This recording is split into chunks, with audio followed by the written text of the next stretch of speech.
Yes, it's finally working. After months of effort, I am back with a video detailing the steps to get here. This time-lapse shows a recent 5-axis print, highlighting the printer in action. Apologies for the long absence, I didn't want to post until the printer was actually printing. I thought I was close at the end of my last video, but I underestimated the remaining work for that milestone. Unexpected issues, moving houses, and also a holiday in between delayed things. But I'm excited to share the progress now. So this time is likely going to be a long video. I'll provide timestamps here for anyone who wants to jump straight to the specific sections. First, I'll give you a brief overview of the changes and fixes, and then we will dive deeper into each one of them. There are several mechanical improvements. The most obvious ones are the added motor for the A-axis, the upgraded linear rails for X and Y axis, the addition of an end stop at the lower end of Z-axis, and of course the cabling, which became a pressing issue when we decided we were moving. Transporting this tangled mess would have been a disaster. There were also plenty of changes in the code, along with some minor improvements to the toolhead and the rotating platform. I'm thrilled to see those working well. I expected far more problems in that area, but nothing major needed fixing. Additionally, while discussing those areas, I will cover the improvements I plan to make, especially to the probe and toolhead, to improve the weak points. After discussing the mechanics, I will dive straight into the code.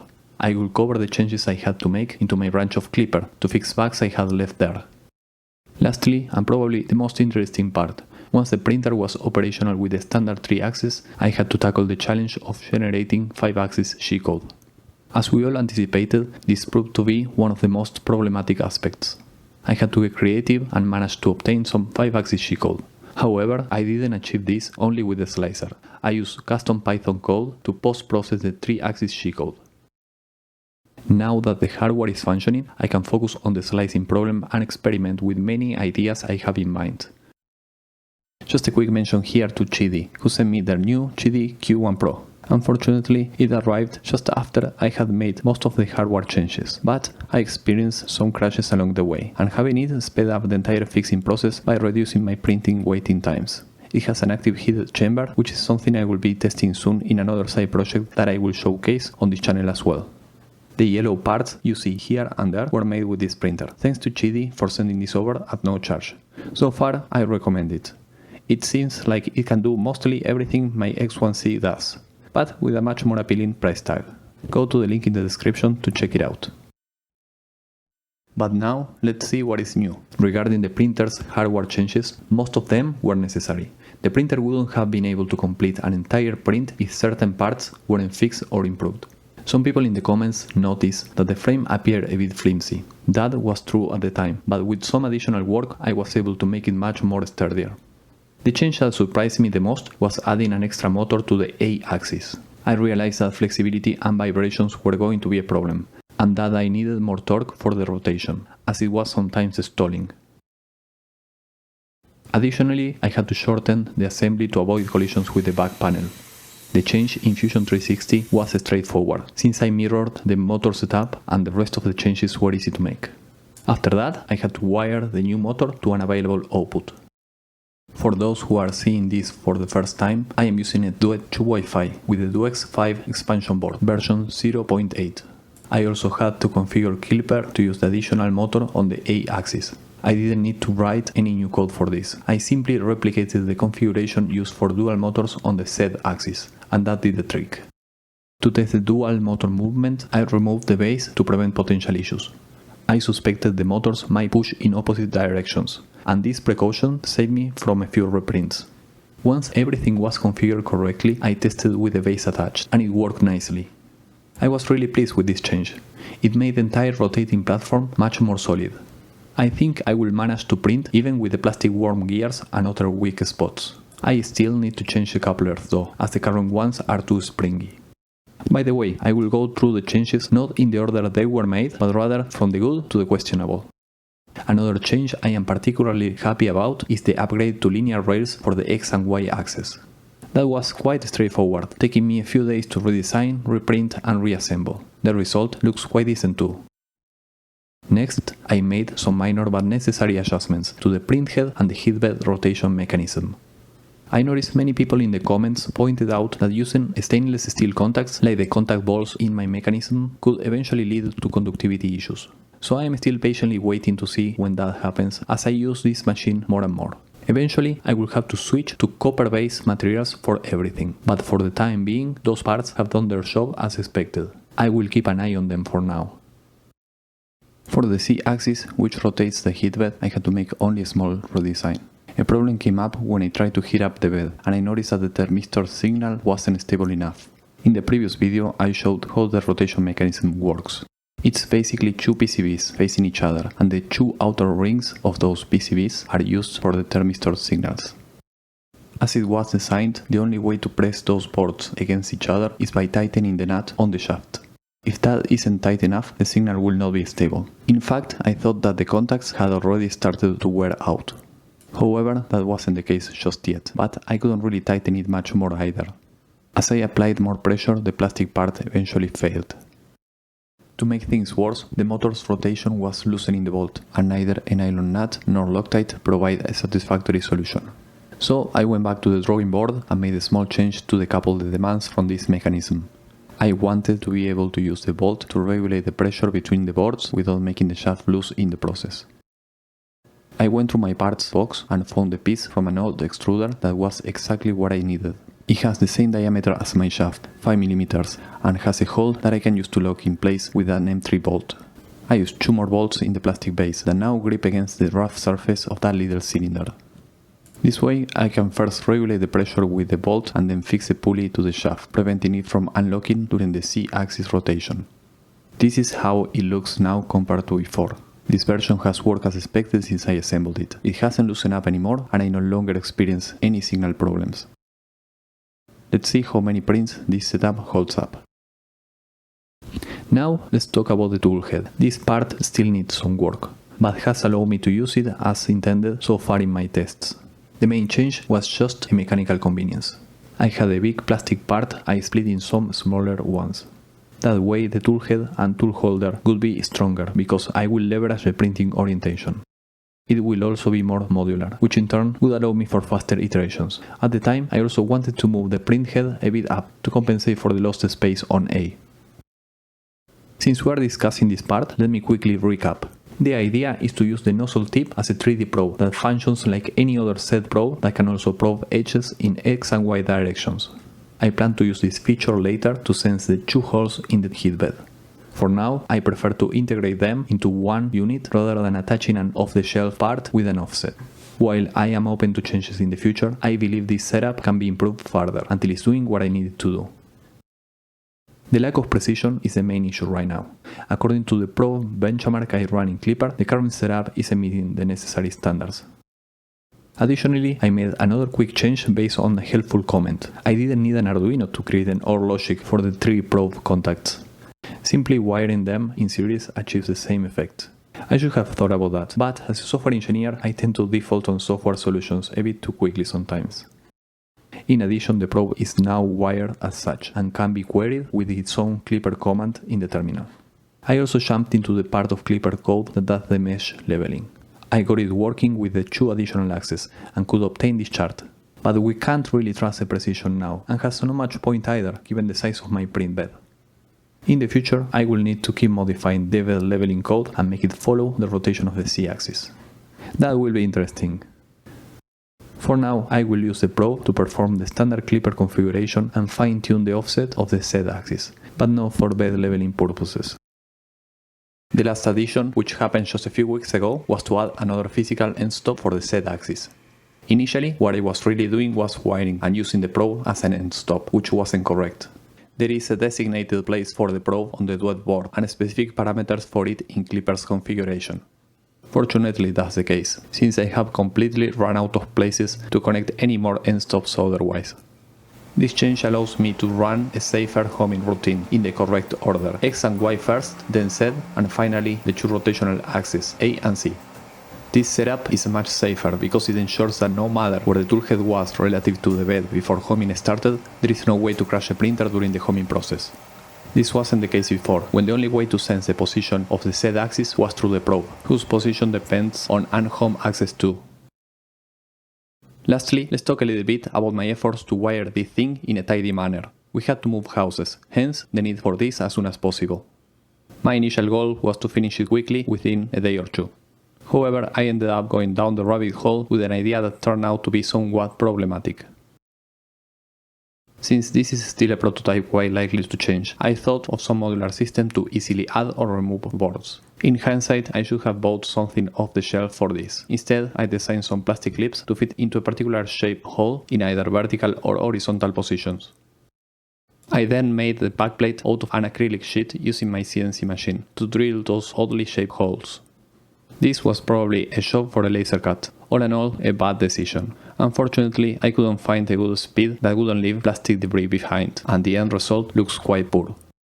After all that work, it was a big disappointment, but it did what I wanted, so I am going to leave it for now. The cable chains were a bit of a proof of concept as well. I had some plastic chains from AliExpress, but I also wanted to see if this is something that can be printed nowadays with modern FDM printers. As I imagine, you totally can. Never mind the fact that those chains are not big enough for the many cables I ended up using them for. Eventually, I will replace them with better looking, wider ones. So, with that out of the way, I was ready to start printing. I thought, how difficult could it be to make it print a normal 3-axis G-code? After all, if I don't invoke the A and C axis, the G-code should work anyway. Those axes will just remain still. However, I encountered a small bug first. The extruder wasn't pushing plastic. Instead, the G-code meant to turn the extruder motor was making the A-axis turn. The bug itself was not difficult to fix. In Klipper's code, the data about the axis is mainly contained in arrays, which are positional. Before I made my changes to add 2 more elements to those arrays, A and C, the array had 4 elements, X, Y, Z and E, where E is the extruder. After my change, the arrays had 6 elements, X, Y, Z, A, C and then E. The fix involved going through the code and finding where I was trying to use 6 elements in a 4-element array, or vice versa.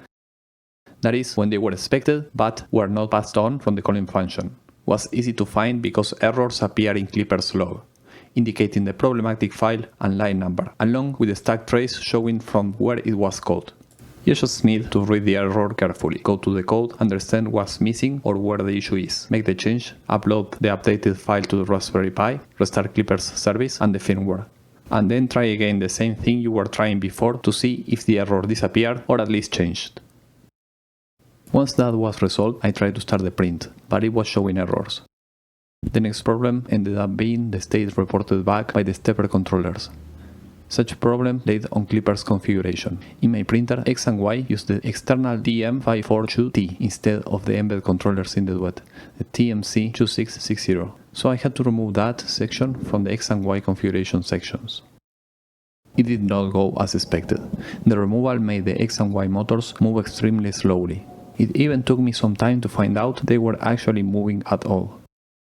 It turns out that the specific configuration section in Klipper that the duet uses for the stepper drivers TMC2660, those I have just removed, were making the motors move correctly during homing. Eventually, after days of debugging code, I found a workaround for my problem. It seems that by adding the TMC section into the settings, the external steppers move correctly because of 2 flags in the code. I went through some classes until I found the 2 flags that my motor controllers seems to require, and I did a shameful thing. I hard-coded them. Since I found no way to pass that from Klipper settings, I discovered a suitable piece of code where I could force those values until I can properly address this issue. The worst part is, I don't fully understand what those flags do. I just have a vague idea. I have searched all over the web and haven't found a similar case to mine yet. Right now, my best guess is that I need to add some code analogous to the TMC2660.py, which, as I understand it, is the part of the firmware that initializes or maybe communicates with the actual controller hardware. At this point in time, I don't want to branch out from my goal too much, which is to print something at all. I will leave this problem for now, but at some point I will have to circle back and possibly implement a driver or find a more permanent fix. I am eager to read the theories and ideas in the comments about this problem. At this point, the printer was theoretically able to print.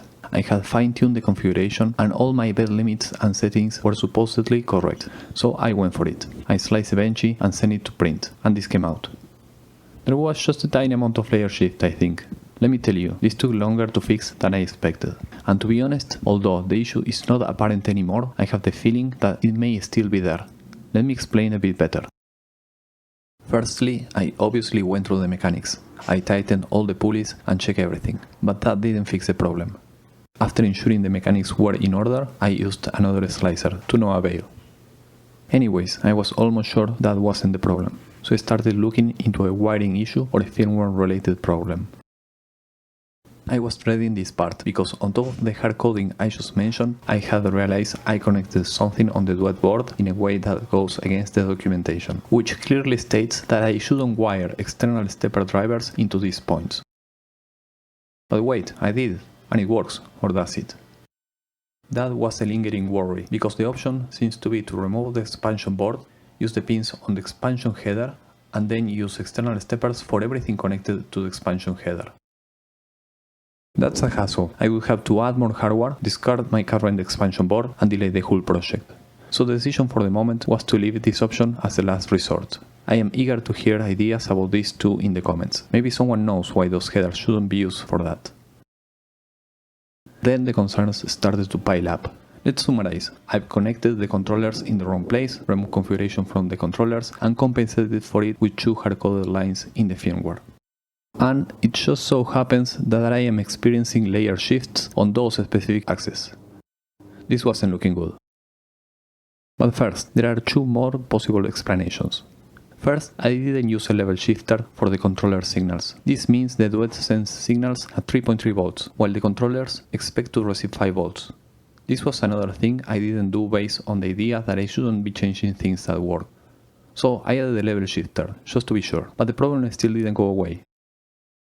I am going to keep the level shifters anyways. What finally gave me some hope was something far simpler. I found that I haven't been setting up the microsteps correctly, and that by increasing that parameter, the problem started to be less apparent. So I increased the microsteps as high as I could, which is 128 microsteps for the DM542T. From that point onwards, the print looked vertical to my imperfect eye. I even double-checked that this was actually the issue. I printed one more little test print at 128 microsteps, and this came out, which looks good. The next time I printed, I switched to 2 microsteps, and this came out. Finally, I set the printer to 16 microsteps, and the shift is less noticeable, but still present. With all this in mind, I believe we can safely say that the problem still exists, but has been hidden by the microsteps. Maybe it skips just 1 microsteps every now and then, and since that's not a lot now, we just can't perceive it. And this, my friends, is what we call technical debt. Don't worry, I will try to pay it back. Eventually, after many weeks, I managed to print my Benchy in 3-axis mode, and it looks decent.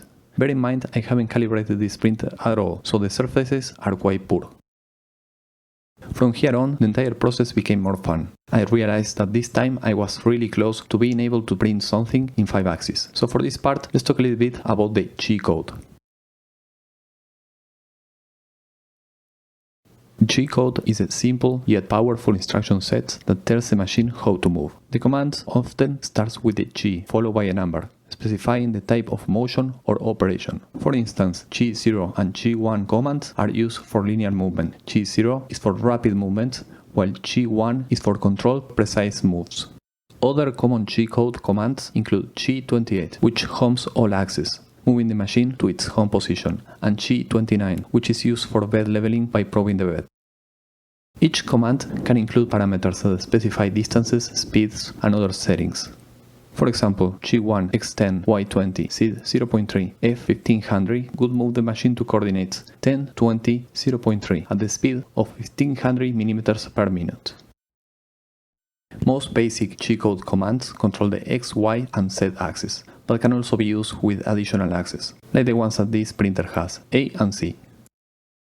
For example, the command G1 X10 Y20 Z 0.3 A45 B30 moves the machine to coordinates 10, 20, 0.3 while rotating A axis 45 degrees and the B axis 30 degrees. Notice that it's not required to specify the axes that don't need to be moved at all. That's why the 3-axis G-code works just fine. The slicer doesn't know about A and C, so it simply doesn't talk about them in the G-code, and the printer is not instructed to move them, so it doesn't do anything to them. So, what if we artificially add some G-code to affect the A or C axis in some way during the slicing or afterwards? I was using Cura to slice, and I found a plugin that can inject arbitrary code after each layer change. Let's add something simple and test it out.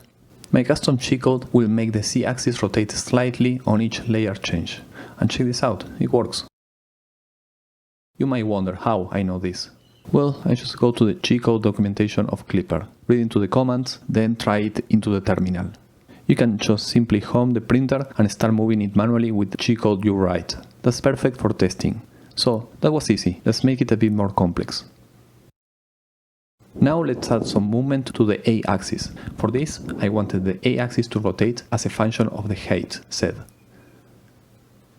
Let's make A move as a sine wave. In this script, we start by opening the input and output G-code files. We initialize a counter to keep track of the layers and define parameters for maximum degrees of rotation, angle shift, and the height of the model. Using a regular expression pattern, we matched lines containing set values in G0 or G1 commands. As we read each line of the input file, we write it to the output file. When we encounter a new layer indicated by the lines starting with layer, we increment the layer count. After using that counter to skip the initial layers specified by the skip layers variable, we extract the set value from the matched lines and normalize it to fit our sine wave function. We then calculate the current E value and the A rotation angle based on the sine wave function value we extracted, the current set height. Finally, we write the custom G-code commands to the output file to move the A axis and adjust the Y axis accordingly, creating a smooth sine wave pattern in the rotation as the height increases. The modified G-code file is saved as testshape2_modified.gcode. You can find the code of my script on my GitHub if you're curious. Notice that I made the Y-axis compensate for the displacement caused by the A rotation. This means that as the A-axis rotates, we adjust the Y position to ensure the toolhead remains in the correct position relative to the part being printed. However, I didn't make any compensation for the Z-axis. This lack of Z-axis compensation means that there could be some over-extrusion on one side and under-extrusion on another. In practice though, with the parameters I am using, those effects are not too noticeable. That did work and came out nicely. Combining both A and C movements into a single print was rather easy. Look at those samples. Now, before we wrap this up, let's take a look at the printed models. I can tell that there is a lot of calibration to do. Some of it is just calibrations we do in every 3D printer, like the extrusion flow rate, speeds, etc. I should also add an accelerometer once I improve the print head to use the input shaping to reduce the ringing effect. But there is a lot more calibration and fine-tuning I will have to figure out as I go. For example, I can tell that some models should look more concentric. It seems that the tip of extruder in 0,0 may not be exactly the center of the rotation of the print bed. Not to mention the many ways all the different axes can be not aligned with some others as they should. And then some models are missing the tops. It's like the addition of my G-code lines by the Python script is preventing the last few lines from my original G-code to complete. I will look into it for a bit, but that doesn't worry me too much, as I know how to explore other options to create G-code anyways. This was just for testing purposes. So, now the question is, what is this good for? The prints I am showing are mainly demos of the printer's 5-axis capabilities, but on their own they are rather useless. That much is true, however, now I have a 5-axis 3D printer that can be used to explore many ideas on 5-axis slicing, which is actually the most challenging problem to resolve. The next videos about this printer will cover that. Let's explore non-planar 3D printing, conic slicing, and some other ideas. There are also some white papers circulating, and I will see if I can implement anything from them or they are too advanced for me. Either way, I have a lot of ideas for how to use this machine now. If you would like to support my work, please consider joining my Patreon. I am going to dedicate the next months fully to this channel and this project, and see where it leads me. I am certainly enjoying the project, and I have other many ideas in mind that people may find interesting. Thanks a lot for watching and following along. See you soon!